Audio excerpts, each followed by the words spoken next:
Okay, I am so excited for this conversation, Betty. I'm We have excited met, too.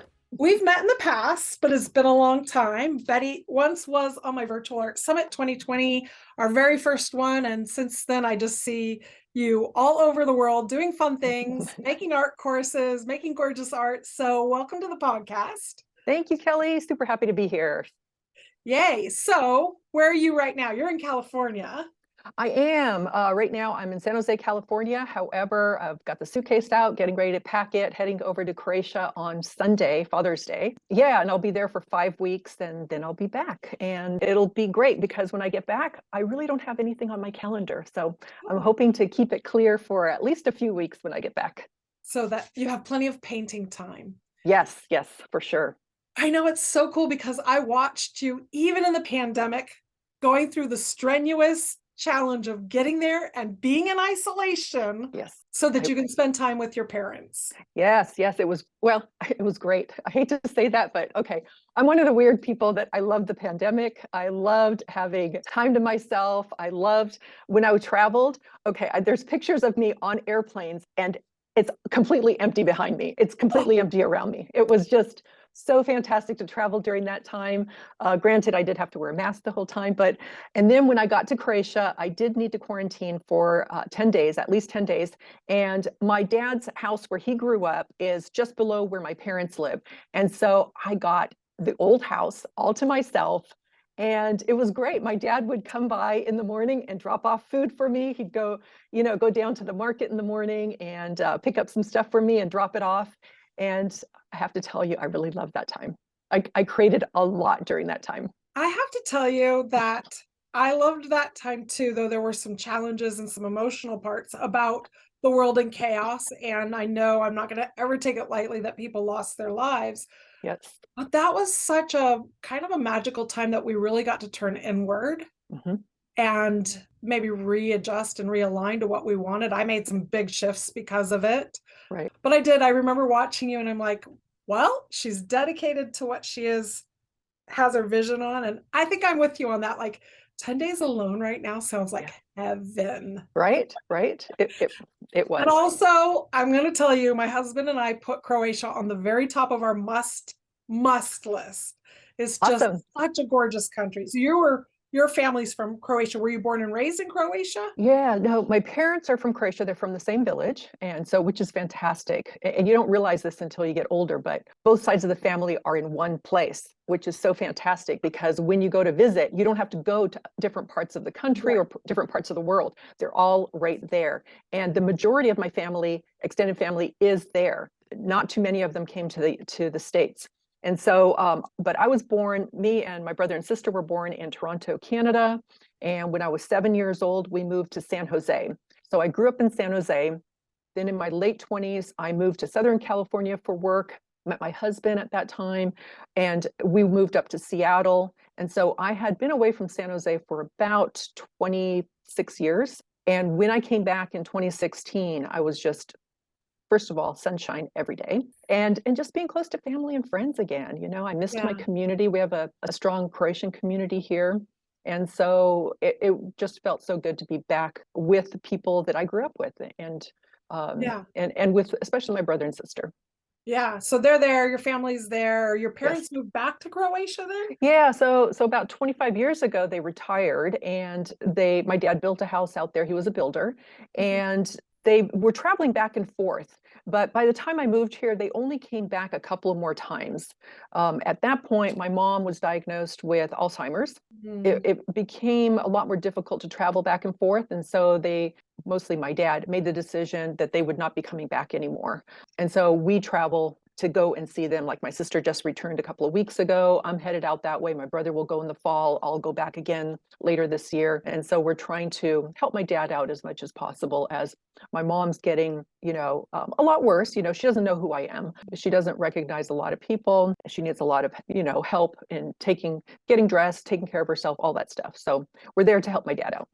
Yeah. And I just want to make a point of saying it's the life that you've built now that provides you that opportunity to be able to travel and spend several weeks, if not months, back at home helping out. I mean, if anything, I would say that's one of my biggest motivators in running my own business is that kind of freedom, choice, and impact that I can make. I mean, without if we have corporate, which you apparently had a corporate job, if we have Yes. regular 9 to 5 type, got to Yep. answer to the office, we don't Yep. have that ability. And Right. so Two weeks there's off a week, 2 weeks off a year, right. restricted to that kind of schedule. I am so, I count my blessings every day. I am grateful every day for this life that I have, for the ability to create art, to be able to put art into the world, and to be able to make a living doing it. Um, it's like I pinch myself constantly. It's like, I can't believe that, after the career that I had, which was so tied to corporate, that I could venture off on my own and be able to build up my own business and have that flexibility and have that freedom. And that's why I end up going, 2 to 3 times a year, because Right. I have that flexibility to be able to do that. And yeah, Yeah. so grateful. So amazing. So now begs the question, how did you get from corporate into this art world? Well, yeah, it's certainly not a place that I thought I was going to be. I was at a point in my career where I was so burnt out, so stressed out. My entire body hurt. Like I had this Mm, constant knife in my shoulder. And, at the time, I thought that was kind of normal. It wasn't normal at all. There was nothing normal about it, but I accepted it for so many years of feeling that stress. And so I got to the point where I had to leave.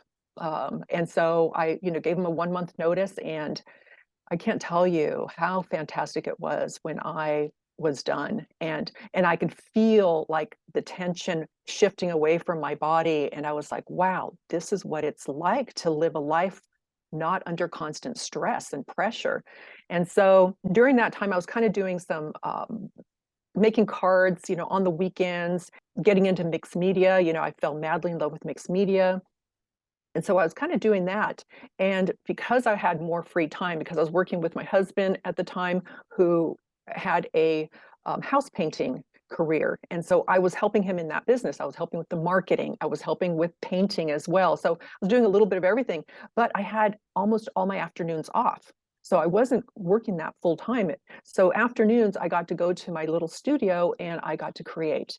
And that just started building up, and I started spending more and more time creating, and I started posting on Facebook, and I started posting on Instagram, and not with the intention to sell, but just, hey, this is what I'm working on, and just sharing the stuff. And slowly pieces started to resonate with folks, and they started buying my art.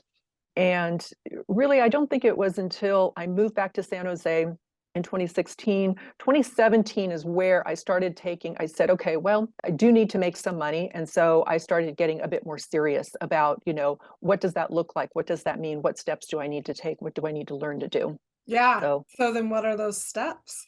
well, I'm gonna there are, I'm gonna just put you right on the spot. yeah, there You are developed your so voice many. first, you became proficient first, which is always something that I try to remind people. It's like, if you're just learning how to make art, continue in that process until it Right. becomes like second nature to you. And the only way that that's going to happen is to make more art, make Yes. art, make more art, make more art again. So Yes, once you get to absolutely. that point where and of course, art is always ever flowing and changing and evolving to Mhm. where it is like, it's going to change over time. But once you know those materials, when that brush is in your hand, it's like, I know what to do with it. It Yes. feels natural. Then it's like, and people are asking you to buy your work. Then it's like, what's the next step to take? Yeah, definitely. You want to make good art. And in 2017, I had not found my style yet. I was like at the cusp of it, and I didn't know it. It wasn't until 2018 when I went to Croatia in May to visit my parents, to stay with them. And in May, flowers are in bloom all over the island. And Mm, my mom loves flowers. She loves to pick flowers. She loves making those little bouquets of flowers. And we had small bouquets of flowers all over the house. And I just remember I had all my art supplies, and I was working on paper. And I remember saying to myself, Betty, you're on vacation, just, relax and just create. No pressure, no nothing. And before I knew it, I was creating these pieces that were inspired by these fields of flowers we were seeing, by these bouquets of flowers that we were picking. And I didn't recognize it immediately, but I recognized that something was shifting in me. And that shift continued when I returned, and I was able to stay with it, and I was able to, and I was just creating piece after piece, and a lot of it was on paper. Love working on paper, you know, that it's Mm, not precious. If it doesn't work, who cares? It's just a piece of paper, I can throw it out. Versus a canvas where, you know, it's like, oh wow, I just spent all this money on this canvas, I better do something great, right? right. That's a So lot of pressure. it's a lot of pressure. And so by working on paper, which was my first love anyway, because when I was doing mixed media work, it was all on paper. And so I just found that I really was able to stay loose and relaxed. And I was able to continue creating the way I was creating that May in Croatia. And as I continued to do that, that style really solidified. Once folks started seeing that, and actually those first few pieces I made in Croatia, I just posted them, they all sold. All the ones that I created that month sold immediately. And Because you were so tapped in. It's in that moment when absolutely, you're just creating for the sake of creating that the best work is going to come. absolutely. I was creating from my heart. I want to say that all these years, people kept saying, you got to create from your heart, you got to create within. And I didn't know what that meant until I got there. And Yeah. without forcing it, I was able to do it. I was able to find that connection to something that meant a lot to me, not just those flowers, but that time, you know, spending with my parents in Croatia, that was my connection as well.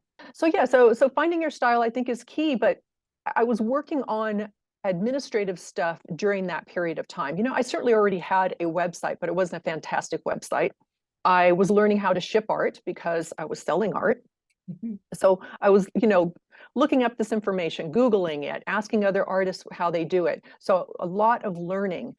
And I think there's one thing that I'm so passionate about creating art and running an art business that I love looking up information. I love figuring things out. I love, you know, trying to find the best way to do something. The best way meaning the best way for me and You're my right. art, because it's going to be different for everyone. And you just got to try different things and figure out what's going to work best for you. So being on Instagram was key. Back then, today I know it's very difficult today, but back then, Man, you know, those are the golden days of Instagram, right? From exactly. like Yeah. 2015 to Yep. 20, I don't know, somewhere around 2019. 2019. It went Yeah. down, but 2020 we saw a little bit of surge because everyone was home and watching. And then Yes. since then, it's been like I am still mad that I'm on that platform, but I don't have any other options. But I yeah, know. And golden years.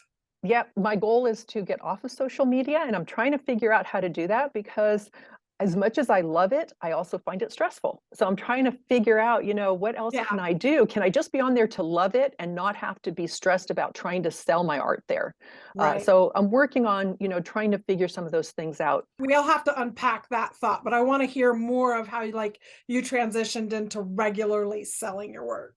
Yeah, so building an email list was really key for me.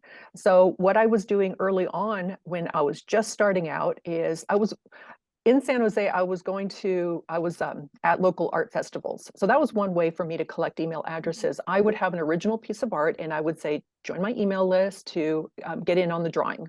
So I started building it slowly that way. I was doing the same on social media. Once a month, I would say anyone who signs up this month is in the drawing for this free, you know, original piece of artwork on paper, because that was easy for me to ship Right. worldwide. And I have shipped everywhere because, you know, I wasn't saying, you know, only open to US residents or whatever. So paper was the best way to do that. So I slowly started building up my email list. And then at some point a few years ago, because whenever I went to Croatia and I created these small pieces like 9x12s or even 5x7s, those were selling so fast. You know, as I posted them, people were interested. And so I was doing a lot of one-off shipping. And I thought, well, there's got to be a better way to do this. So I decided at some point that I would say, okay, I'm creating these pieces in Croatia. They're available to my email list. Join my email list and you'll be notified when they're ready and you'll have first dibs. Mhm. So ever since I started doing that, they sell out immediately. I don't even post them to social media other than to just share what they look like. Right. So Because again, that was a way to build up my email list. build your email list and preserve your energy because then you know there's only this one time. Now, how often is it that you do a sale of your work? We'll put a collection together. Several times a year. Yeah. So Yeah. it's not daily that you have to check and say, do I need to ship something again? Right. Well, yes and no, because the art on paper sold so fast, those were the ones that I told people to join my email list. My larger art, I get orders throughout the year for that. And Right. that's, those are all one-off. It's not like I'm having a surge of people wanting to buy large art all at the same time. Okay, so it's the works on paper, the smaller Yes, pieces that you do in a collection.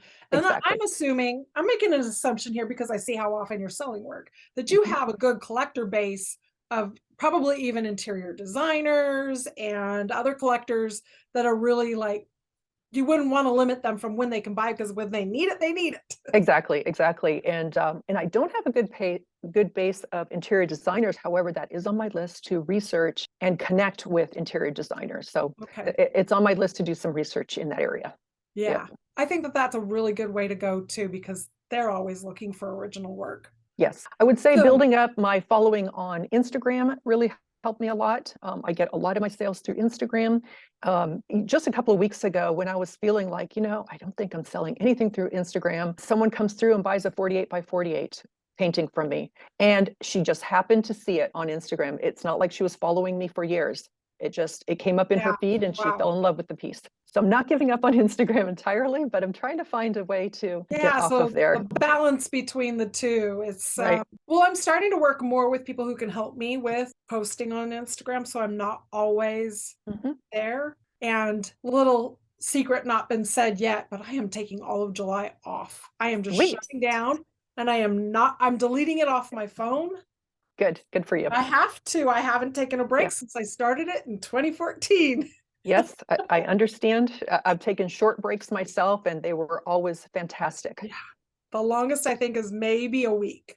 Even when I was in Nepal Yeah, last fall, I was posting. So yeah, it's like there just comes this point where it's like, okay, we need a reset and to reevaluate, especially because Instagram doesn't have the reach that it used to. But at the same time, I don't want to ever discount the fact that we were able to build a whole business for free. I mean, if you really absolutely. think about it, it was our time and our energy. We didn't have to pay Yes, for billboards. We didn't have to do radio ads. We didn't have to put it in magazines. That exactly. until the advent of the internet, that was really the only way you were going to get in front of people's faces, Yes, right? and I try to remind myself of that, is that Facebook and Instagram, if you're not paying for ads, that's all free marketing. And Yeah, if you're running a business, you should have a budget for marketing. I think And so. those are $0 values, $0 on your spreadsheet. So if you on occasion need to pay for advertising, just know that that's all businesses have a budget for marketing. Right. So then that comes to the point where I want people who are listening right now who are starting or running a business to think of it like a real business. And a real business means we spend money to grow our business, because if we're not growing, then we have an expensive hobby, a very Exactly. expensive hobby. And that's not what I want. When we're playing business, it's very different than actually being the CEO boss of our business, Yeah, And yeah. I have a marketing budget too. I have a lot of expenses in the business that make it so worth running, Mhm. because then I get the time back to do the things that only I can do: make the art, Right, record the podcasts, right. show up online, right? So those are the parts that we absolutely must be focusing on. So the marketing, and we were just talking about before I hit record, Yeah, is you've been working on Facebook ads I have. I and it's have. been helping you grow. But let's go back to, why are you working on Facebook ads and what are you selling? You have a Yeah, course, which every one of your followers is so grateful that you have a course, because we've all been big time admirers of your work for a very long time. But tell us the decision, why it was time for you to make an art course. yeah. Thank you. Thank you for your sweet words there. During the pandemic, it's interesting because I really didn't take advantage of the pandemic. I took advantage of that downtime, Yeah. but that was a good time for me to be doing more videos on YouTube. I think I would have hit 100,000 had I really focused 2020 and 2021 on videos, but I didn't. I was like, yeah, I'll do a video on occasion. I did do some Paint with Betty sessions where these were live sessions for 2 hours. And those were fantastic. I mean, I had so many people join in and we had so much fun creating together. And what I did was I ended up taking one of those live sessions and I turned it into a workshop you can purchase, because a lot of folks didn't join me, didn't know about it, or couldn't Mhm. join for whatever reason. And so I had been selling that workshop for several years up until last November. I had finally had a sale because I was going to discontinue it. So I was running it for what, 2 years.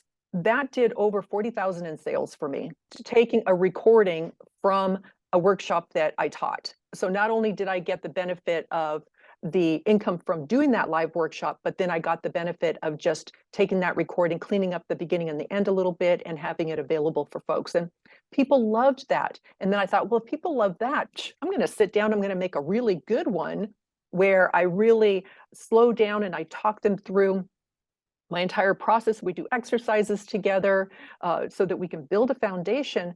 But not only that, one thing that I kept hearing people say to me is they loved hearing my thought process of why I do what I do. And so as I'm teaching this online course, I'm saying, okay, I'm putting down this color here because of this reason. I'm putting this mark here because of this reason. So I am talking out loud and explaining myself. And people are finding so much value in that whole thought process. Why does an artist do that? What's the reasoning behind that that's going to help propel them forward in their own career, their own art journey, in questioning things and talking through things, experimenting and exploring and playing. And I talk about all those things in my online workshop. Yeah, and that's like what I was so desperate for when I came back to art. So I was raised an artist. Then, of course, like many of us, lost it in my adulthood years and the mothering and the raising. And then I came back to it.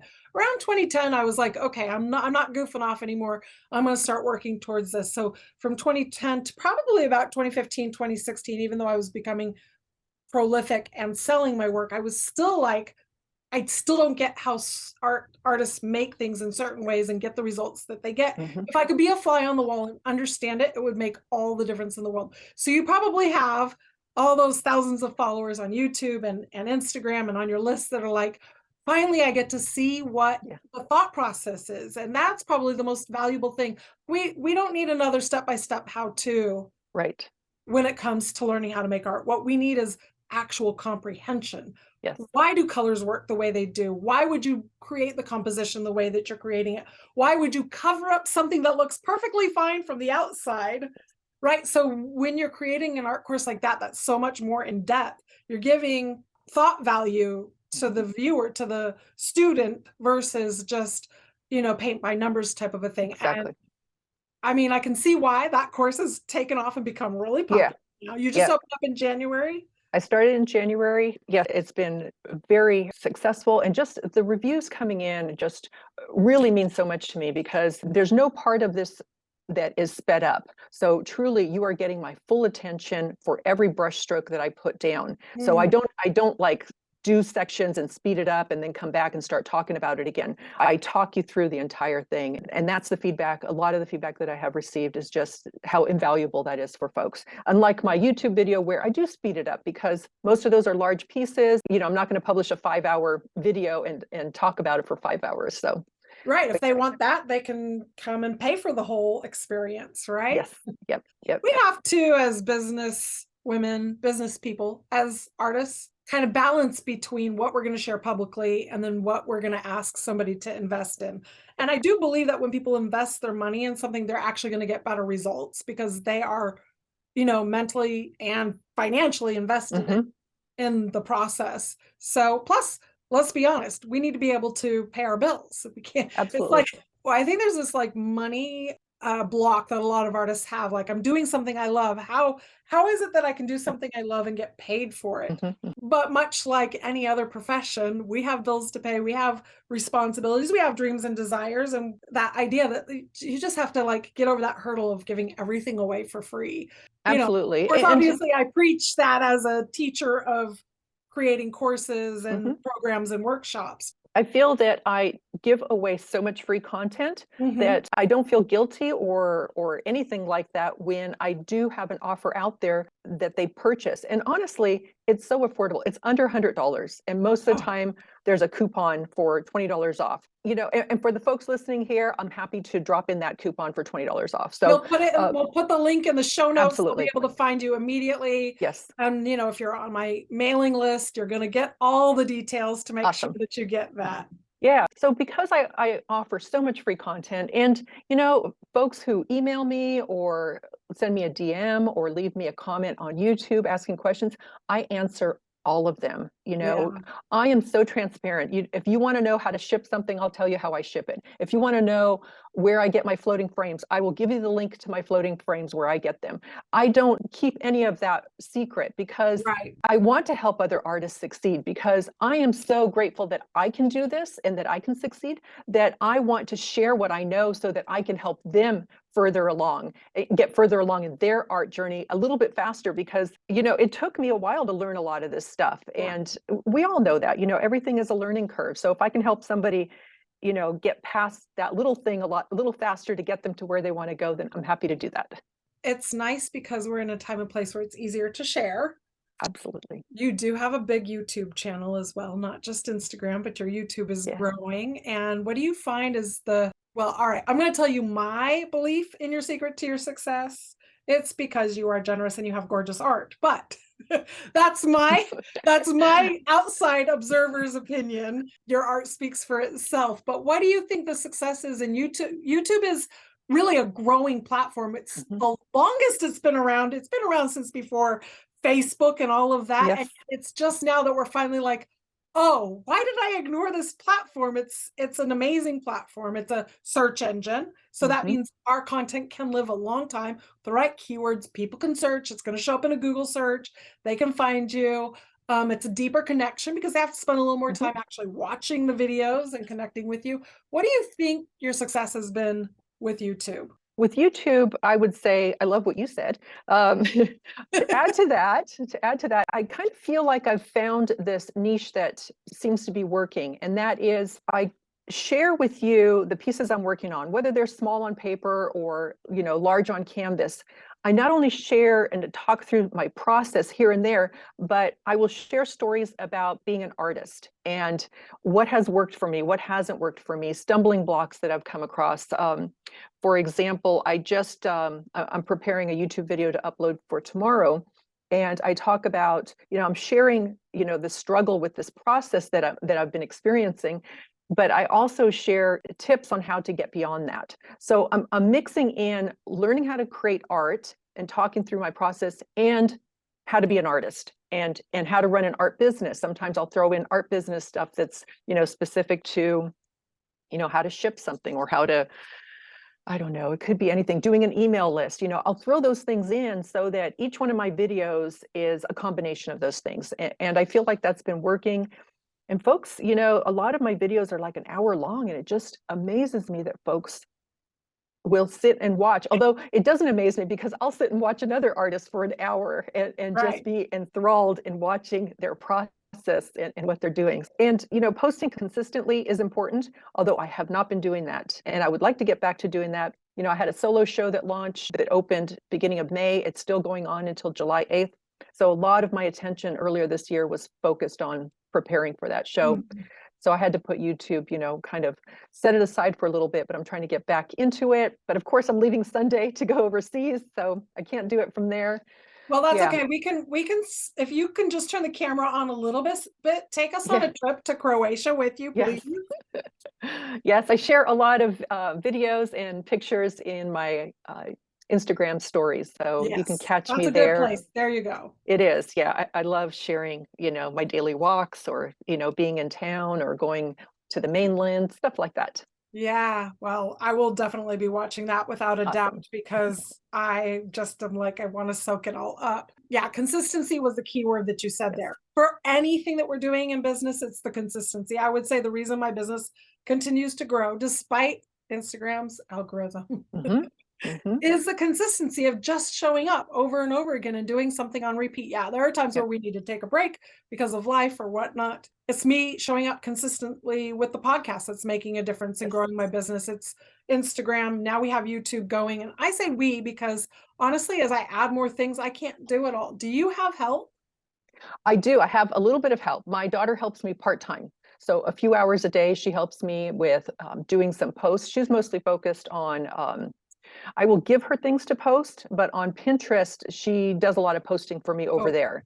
And so I've been trying to grow my Pinterest following, yep. and just having a more regular schedule of posting on Pinterest, because that is a search engine, just like Yes. you mentioned YouTube, but Pinterest, your content will live there forever. And if somebody's looking for abstract art, you know, my stuff will come up. So excited about doing that. So I have her for a couple hours a day, And it's been fantastic because it's kind of taken that load off of me so I can focus on other things like Facebook ads or like doing my videos. Yeah, or things, making the art, because that's or part of it. and making the art. Yes, for sure. Do you have someone to edit the videos and put them on YouTube, or do you do that part yourself as well? I do it all myself. And now I'm starting to think, should I hire somebody to do that part? I feel like, and I have to get over this, but I feel like only I can do it the way I want it done. And I've got to get over that. And so having my daughter help out, I'm kind of slowly starting to get over it, Betty, by having her do stuff a little bit her way. And so I'm inching towards that. So I'm going to see, I might end up hiring somebody to do, I still have to do the voiceover, but having somebody maybe come in and do some fun graphics and things that keep people's attention. Like I'll go in now and I'll, when I did the 5 tips, I'll go in, I'll type up each tip so it's on the screen, and then I talk about it, and so it takes some time to do the voiceover and then go back and do all the editing and and add pictures where appropriate and stuff like that. Yeah, it does. And I've been doing more editing myself lately, even though I keep saying outsource, because if Mm-hmm. you can turn it over to other people, it does free you Right. up to do more of what you're meant to do. Though it was my Yes. son who was editing all the videos, and he finally said, enough. This is not my dream career. And he just Oh, finished, bummer. he graduated with an associate's for cybersecurity and networking Okay. and stuff. And so he's like, I'm gonna go and like make real money now. Yeah. Yeah. So I'm very proud of him for that, but I lost my editor. So we Oh, did bummer. we do have some help overseas for video editing, but my team is US based, all of them helping with the emails Mm-hmm. and with the messaging and with the social media and a lot of the tasks. So that's part of like evolving in business so that you can continue to grow, bring in the income you want. You have to hand off certain things. So Yes. it might be that recording the video and sending it to someone to edit, Yeah. and then that might be the best way to keep YouTube going, even in the days when you're in Croatia. Yes, yes. And so we'll just do a shout out for both of us. If anybody listening to this knows of a great video editor, Yes. send that information our way. Who is used to working with artists, because we are Yes. a different breed, aren't we? Absolutely. Yes. Yeah. We are a different breed. It's not like creating those like high-end, fast-paced Right. YouTube videos where you're like super fast cut, Yep. I don't want that. We Yeah, don't want I know what you're talking about. And yeah, you're right. It needs to be someone who is familiar with the way artists like to present their work, because art, you don't want it, zooming on the screen and zooming off the screen. Right. We're there to really, and I think that was one of the issues with Instagram when we got into Reels being so popular, that so fast. It was all too fast. And a lot of my reels that did well were the fast ones, but then I had so many people complaining like it's too fast. And so I started slowing it down. And then I started going back to posting regular still images. Yeah. And you got to have a little combination of both, Everything. so that, you get the people who like the reels can watch the reels, the people who like the still images can see those and pause and zoom in, do the pinch. Zoom That's in what to I really love see the too. detail. Right. I find the best solution for all of it is to know who your audience is and continue to connect with them from here, from the heart. Right. I mean, congratulations, anyone who's had anything go viral. I haven't had anything go viral past maybe 30 or 40,000 Right. views, Yep. but I have never had those like hundreds of thousands, which is awesome when that happens. But if the message in the video or the post or whatever isn't clear, you're attracting people who don't want to stick around. What we really want is, that room full of like super fans versus the stadium full of lukewarm, I'm just Exactly. here, I don't really care. So, I mean, that's where making sure that the work that we do is of value. And when I say work, I don't just mean the art we make, but the message, the way we connect, the way that you said, if you have a question, I'm going to answer it. I'm going to be in the comments. I'm going to answer your DM. I'm actually a real human being and I care about your results. That changes everything and people Absolutely. feel it. Yes. Yes. So important to do that. And I know I have some people sometimes comment, oh, Betty is really good at this. And they'll talk like they're talking to somebody else that posted it. And then I'd write back and be like, Betty here, thank you so much. That's me. I Yeah. still run my own social media. I respond to these. Yeah. Yeah, me too.